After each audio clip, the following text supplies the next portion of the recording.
복음주의 기독교의 장점은 영혼의 구원이라는 것을 애매하고 막연한 차원에 두지 않고 누구든지 지금 경험할 수 있는 것으로 가까이 가져왔다는 점입니다. 이것을 가장 잘 보여주는 것이 전도 집회에서 믿을 사람들을 초청하는 것입니다. 빌리 그레함 목사님의 집회의 특징이 설교가 끝나면 그것으로 끝내지 않고 구원받고자 하는 사람들을 앞으로 부르지 않습니까? 그리고 영접 기도를 시키지 않습니까? 이것보다도 영혼의 구원을 확실하게 만들어주는 것은 없습니다. 사람이 거의 구원을 선택할 수 있도록 만듭니다. 그래서 복음주의 기독교가 즐겨 사용하는 단어가 구원의 확신이라는 단어입니다. 전도 폭발의 훈련을 받은 사람이 누구를 전도할 때 제일 먼저 묻는 질문이 만일 오늘 저녁에 당신이 세상을 떠난다면 천국에 들어갈 확신이 있느냐 하는 것입니다. 이 질문에 확신이 있습니다라고 대답을 못한다고 해서 그 사람이 구원을 못 받았다는 얘기는 아닙니다. 구원과 구원의 확신은 같은 것이 아닙니다. 사람이 구원을 받았더라도 그 사실을 확신하지 못할 수 있습니다.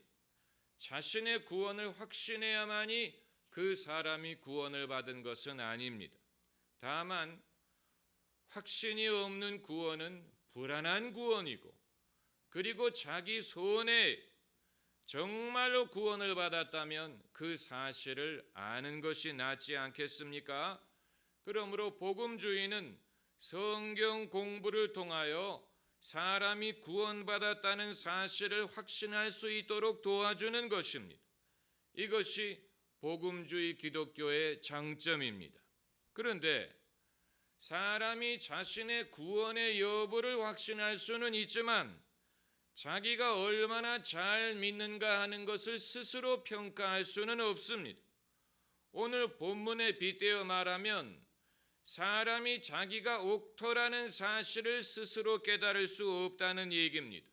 그것은 열매를 보고 이후에 판단할 문제입니다. 그런 면에서 신학자 요한 칼빈이 옳습니다. 칼빈의 예정론을 대다수의 사람들은 사람이 자기가 구원받았다는 사실을 알 수 없다라는 식으로 해석을 하지만 제가 판단하기에는 사람이 자기의 신앙 상태를 스스로 판단할 수 없다라고 해석하는 것이 더 옳다고 봅니다. 이것은 이후의 열매를 통해서 드러나는 것이기 때문입니다. 그런데 복음을 듣는 당사자뿐만이 아니고 복음을 전하는 사람의 입장에서도 누가 어떻게 응답을 할지 미리 알 수 없습니다. 미리 알 수 있다면 좋은 땅을 골라서 씨를 뿌릴 것입니다. 미리 알 수 없기 때문에 여러 곳에 두루 씨앗을 뿌린다고 말하는 것입니다. 재테크의 원리와도 비슷합니다. 어디에 돈을 투자하면 수익을 거둘 수 있는지를 미리 안다면 거기에 집중적으로 투자할 것입니다마는 그것을 알 수 없기 때문에 리스크를 줄이기 위하여 분산 투자를 하는 것과 비슷한 것입니다. 사도 바울의 서신을 읽어보면 한 가지 특별한 면을 발견할 수가 있는데 그것은 바울이 자신의 선교 전략이나 계획이나 비전을 공유하지 않는다는 사실이 바울과 같은 인물이라면 자신의 비전을 말할 것 같은데 그는 자신의 선교사에게 청사진이라든가 비전을 말하지 않습니다. 바울 정도의 인물이면 그럴 것 같은데 그는 왜 그렇게 하지 않느냐? 겸손하기 때문에 그런 것이 아니고 하나님이 역사하는 방법을 알기 때문에 그런 것입니다. 그가 나는 어디를 공략하고 그것을 발판으로 어디를 선교하고 세계 5대양 6대주가 나로 말미암아 복음을 듣게 되리라, 이런 말을 하지 않는 것은 하나님의 일은 사람의 계획을 따르지 않기 때문에 그런 것입니다. 하나님의 일은 사람의 기대대로 이루어지지 않고 어느 한 사람의 전략이나 방법을 따르지 않습니다. 사도행전을 보면 그 사실을 알 수 있습니다. 사도행전에 어느 한 사람에 의하여 선교가 이루어지지 않았습니다. 먼저 가는 사람이 임자에 수많은 성도들이 저마다 복음을 들고 사람들을 찾아가서 전도했습니다. 이것이 어떤 계획이나 단체의 전략에 의한 것이 아니었습니다. 빌립이 사마리아를 선교하지 않았습니까? 그런데 빌립이 사마리아에 갈 때 누구의 허락을 받고 간 것이 아니에요. 어떤 선교단체가 있어서 회의를 하고 전략을 짜고 아무개는 어디 가라, 아무개는 어디 가라, 이런 결정을 내렸기 때문에 빌립이 사마리아로 간 것이 아니고, 핍박의 결과로 교인들이 흩어지는 중에 빌립도 흩어지면서 사마리아를 가게 되고, 거기에서 하나님이 빌립을 크게 사용하신 것입니다. 아마 빌립 자신도 여기에서 일어나는 결과에 놀랐을 것입니다. 빌립이 에디오피아의 내시를 전도하지 않았습니까? 이것도 계획에 의한 것이 아니라 성령이 빌립을 인도하여 우연히 에디오피아 사람을 만났기 때문에 이루어질 수가 있었던 것입니다. 성령의 역사는 어떤 한 사람의 비전이나 어떤 단체의 계획이나 전략보다도 앞서며 더 즉각적이며 성령은 일부터 일으키시고 봅니다. 텍사스식 정의라는 말이 있습니다. 먼저 총부터 쏘고 그 다음에 질문을 한다는 것입니다. 상상을 해보세요. 집에 누가 침입을 했는데 총부터 쏘고 누구세요? 라고 물어본다는 것입니다. 마음에 듭니다. 이처럼 성령도 일부터 일으키시고 그 다음에 사람들이 그 의미를 생각하게 하십니다. 그래서 오순절날 성령이 120명의 성도들에게 임하시고 그 의미에 대하여 베드로가 설교를 했더니 3,000명이 세례를 받는 결과가 일어났어요. 베드로가 고넬료의 집에 가서 전도를 했더니 성령이 그들에게 임하시고 그들에게 세례를 준 다음에 사도들이 모여서 이방인들에게 세례를 주는 것이 적합하냐를 의논하게 하셨습니다. 이것이 첫 예루살렘 회의가 된 것입니다. 성령은 이 일을 일으키시고 사람은 그 의미에 대하여 의논하는 것입니다. 마찬가지로 누가 어떻게 반응할까 하는 것은 미리 알 수 있는 것이 아니고 말씀의 씨앗을 뿌린 다음에야 알 수가 있습니다. 미리 알았다면 응답할 사람들에게 말씀을 뿌렸을 것입니다. 말씀을 뿌리는 사건이 이루어진 다음에 인간의 영적인 반응을 알 수가 있는 것입니다. 바울이 빌립보에 갔을 때 전략이 있었던 것이 아니고 안식일 날 기도처를 찾기 위하여 강가에 갔다가 거기서 우연히 어떤 여성들을 만나게 되고 바울이 그들에게 말씀을 전했는데 하나님이 루디아라는 여성의 마음을 열어 청종하게 하셨다라고 했습니다. 그래서 루디아가 바울의 첫 빌립보 교인이 된 것입니다. 이것이 사람의 계획으로 할 수 있는 일이겠습니까? 제가 우리 교회를 개척한 다음에 누가 우리 교회에 올지 미리 안 것이 아니에요. 타겟을 미리 정해놓고 그들에게 복음을 전한 것이 아니고 저는 말씀의 씨앗을 뿌렸을 뿐입니다. 그리고 그 말씀에 응답하고 찾아오는 분들이 저희 교회 성도가 된 것입니다. 그게 바로 여러분들이에요.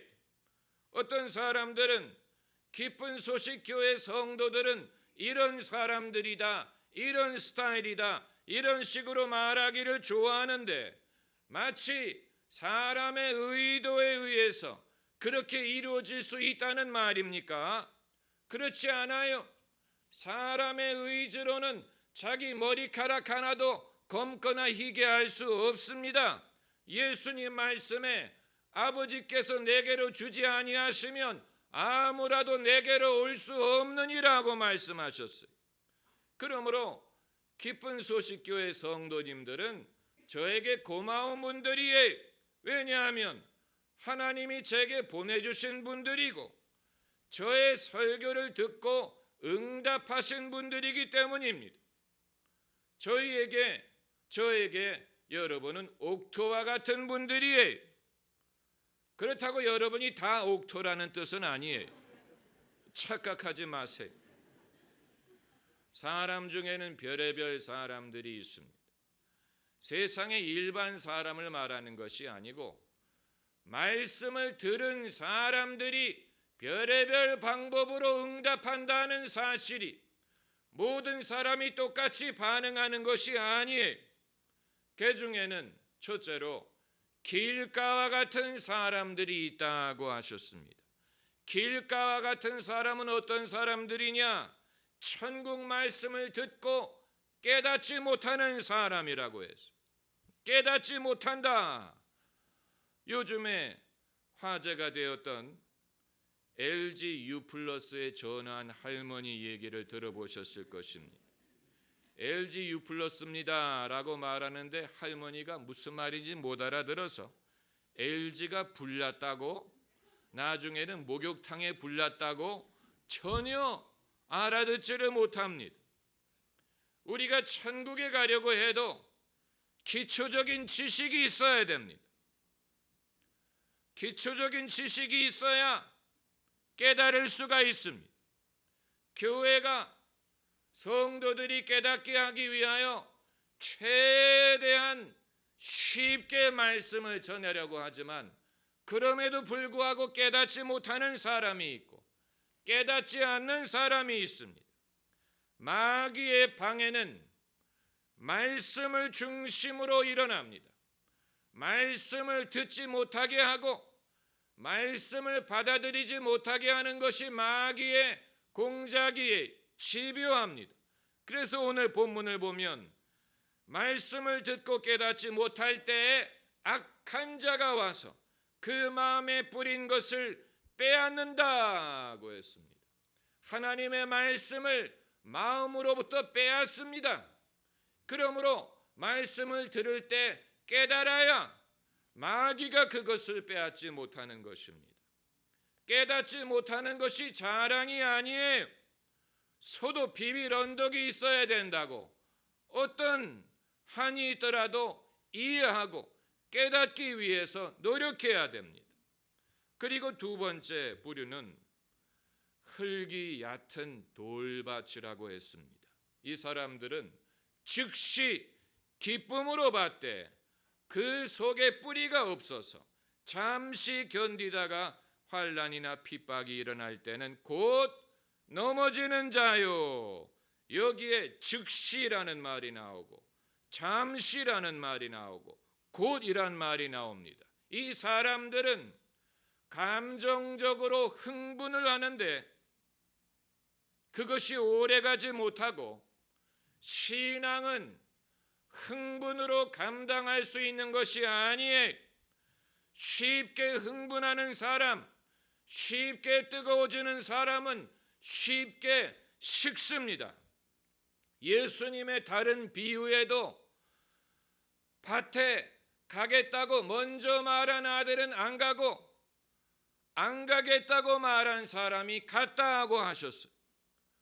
인간은 첫 반응으로 알 수 없습니다. 처음부터 흥분하는 사람은 수상한 것입니다. 그러므로 성도님들이 흥분할 때 제가 덩달아 맞장구 쳐드리지 않는 것을 이상하게 여기시면 안 됩니다. 점잖다, 신사적이다라는 말이 시사하는 바가 있는 것입니다. 그리고 세 번째 부류는 가시떨기라고 했습니다. 가시떨기에 뿌리었다는 말은 말씀을 들으나 세상의 염려와 재리의 유혹에 말씀이 막혀 결실치 못하는 자라고 했습니다. 이것이 대다수의 사람들의 현실을 보여줍니다. 이 사람들은 말씀도 깨닫고 깊이도 있는데 인생의 문제, 염려, 돈의 유혹 이런 것이 말씀의 기운을 빼앗기 때문에 말씀이 제대로 열매를 맺지 못한다는 것입니다. 그리고 마지막으로 네 번째 부류는 옥토와 같은 사람입니다. 기름질 옥, 흙토, 기름진 땅이란 말입니다. 말씀을 듣고 깨닫는 자니, 다른 복음서에는 한 구절을 추가했는데 착한 마음으로 인내하여 결실하는 자라고 했습니다. 여러분, 신앙이 사람을 착하게 만드는 면도 있지만 착한 사람이 믿어야 잘 믿습니다. 착한 마음이란 무슨 뜻이냐? 따지지 않는다는 뜻입니다. 요즘에 따지는 사람들 많아요. 그러나 하나님께 따지지 말고, 사람에게 따지지 말고, 교회에 따지지 말고, 이 말씀이 남에게 주는 말씀이 아니고 내게 주시는 말씀이라는 것을 알고 받아들여야 하는 것입니다. 따지면 안 돼. 가룟 유다는 어떻게 됐다는 말이냐? 불공평하지 않느냐? 교회가 이렇다 저렇다, 크리스찬들이 왜 이 모양이냐? 따지지 말고 착한 마음으로 말씀을 받아들여야 되고, 그리고 착한 것뿐만이 아니고 인내해야 됩니다. 그 말은 당장 어떤 효험을 요구하지 말라는 것입니다. 예수를 믿었는데 왜 당장 달라지는 것이 없느냐? 이런 식으로 요구하지 말라는 얘기. 우물가에서 숭늉을 달라고 할 수 없습니다. 이 모든 일은 시간이 필요합니다.